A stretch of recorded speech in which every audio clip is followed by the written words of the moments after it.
what do you mean by classical physics?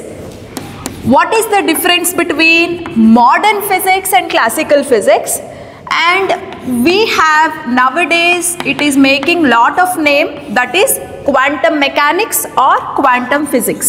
See, classical physics is a physics, the physics principles, the physics laws that were discovered before 19th century. Okay, so the principles of physics before 19th century, right? So before 19th century, in the sense, the Newton, whatever the Newton discovered, you know, the Newton's laws of motion, right? Then Maxwell's electromagnetic theory. So Maxwell said that electromagnetic radiation will travel in the form of a wave, right? Electromagnetic radiation will travel in the form of a wave. So that particular theory is called as Maxwell's electromagnetic theory. And we all know about Newton's laws of motion. So they are the principles and they are the rules which actually talk about how an object is moving, with what speed is it moving, and etc. So the classical physics theories and the principles that were discovered way before 19th century, actually they are applicable for, you know, the large objects. Large objects in the sense, it can be a ball, okay, it can be a planet, it can be stars, it can be sun. You know, for these larger objects, whatever classical physics concepts were there, they were applicable. Okay, say for example, I'll ask you a question. Suppose if you have an object which has got some mass and it is traveling with certain speed. Okay, so you know the mass of an object, you know the speed of an object, and if I ask you a question, next week, okay, next week, where does this object move and with what speed does it move, can be calculated easily. Okay, it is all based on the classical physics concepts. That's how, no, see, we all can easily tell next year at this point of time where can be the earth around the sun. It can be known. Okay, which planet, where it will be around the sun next year or maybe next week. All this can be known very easily. And how we know all these things? It is all because of the Newton's laws of motion and whatever the principles, concepts that they have discovered before 19th century, you know, the Newton as well as the Maxwell, whoever have discovered the theories, no? So based on them, we can very well understand about the nature and properties of larger objects. It can be a ball or it can be a planet or it can be a star or something like that. Okay, so that is where the principles of classical physics is useful, right? So this much is clear, everyone.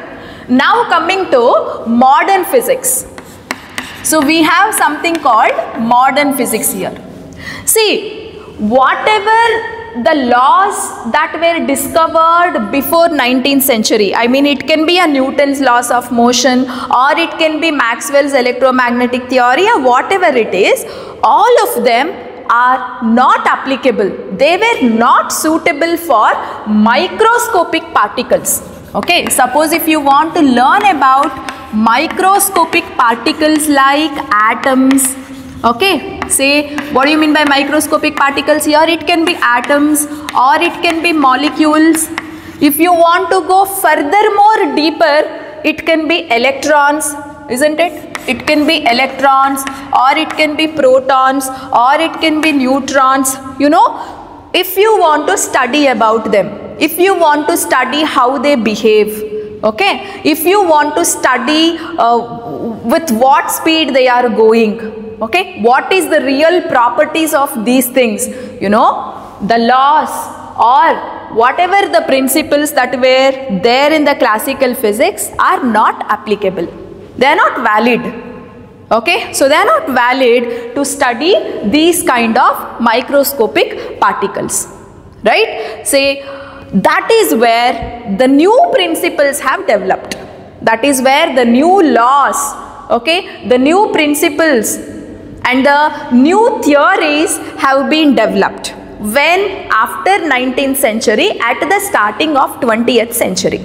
Okay, so the Einstein's discovery, Planck's quantum theory, because the classical physics failed to explain the nature and properties of microscopic particles, you know, the Einstein has developed a theory to explain photoelectric effect, you know, all the Einstein's concepts,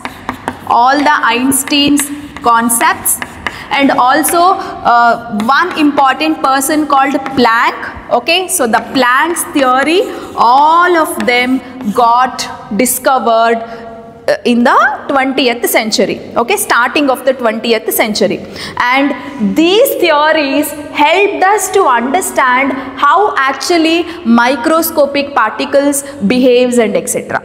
Right? So this is how we have certain principles under classical physics. So classical physics is the old physics where before the 19th century whatever the laws and rules that were discovered, all of them are put together and they are called as classical physics. So they will explain certain properties. So they will they can very nicely explain the properties of large objects.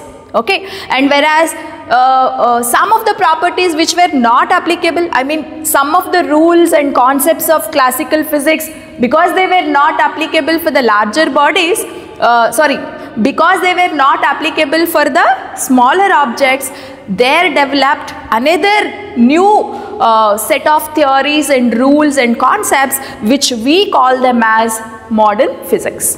Okay, so all your Newton's laws of motion, Maxwell's electromagnetic theory come under classical physics, and all your Planck's theory, whatever Einstein has discovered, Einstein's theory of relativity, it can be photoelectric effect, or whatever the Einstein discovered, all of that will become a part of modern physics. Okay, so now we have nowadays another new physics that we can hear is quantum physics or quantum chemistry. Quantum physics, quantum chemistry, all of them put together and we call them as quantum mechanics. What do we call them as? Quantum mechanics. Okay, so quantum mechanics is nothing but a part of modern physics only. Okay, it is a part of modern physics only. So this will decode and it will give you very good explanation about microscopic subatomic particles. Subatomic particles in the sense it can be electron, proton, neutron, all of them are subatomic particles. So if you want to study about subatomic particles, how they move, what is the property they have, okay, what is their behavior, and all of them can be very nicely understood with the help of, you know, quantum mechanics, which is nothing but a part of modern physics only. Is that clear so far? So this is some form of history everybody should know. So everybody should know what comes in classical physics, what it can explain, what comes in modern physics as well as quantum physics, and what it can explain. So this is the fundamental idea every physics student should know, chemistry student should know, not physics or chemistry, every science student must know.